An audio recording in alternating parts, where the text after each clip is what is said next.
Hi, I'm Anya Singleton, and we're going to talk about singing techniques, high notes. Okay, the biggest thing to think about with high notes is you don't want to be afraid of them.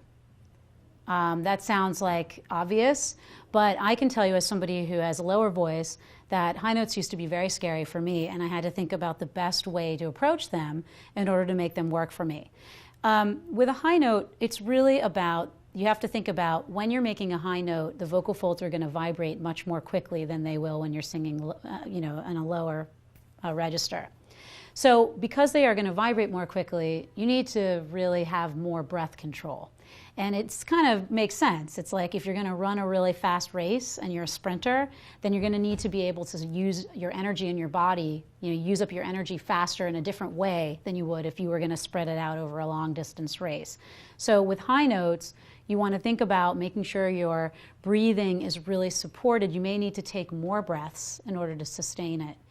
The other thing is to think about really opening up your throat so that when you're doing a high note, you feel like everything is loose and connected. So it's loose, but it seems like an opposite thing to say. By loose, I mean your throat is loose, your jaw is loose. By connected, I mean the breathing is connecting to the tone, so you're able to support it.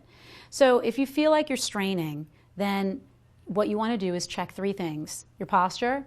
A lot of times when we go for a high note, we bring our chin up and we bring up the shoulders. It's a subconscious thing that we all sort of do, thinking that it's going to project the note up, but actually it increases the tension in the throat, so you want to bring the chin down. The next thing is, am I breathing? Am I taking enough breaths to be able to support a high note?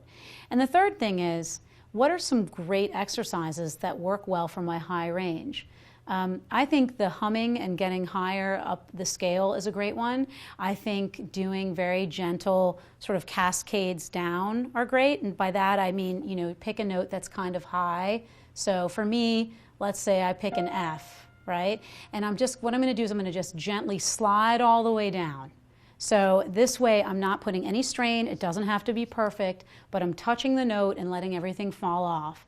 And if I can do it there, then I can gain more confidence and gain more strength to do it as I work on my scales. So just very simply, if I start here, I'm just going to do it on an open tone sound.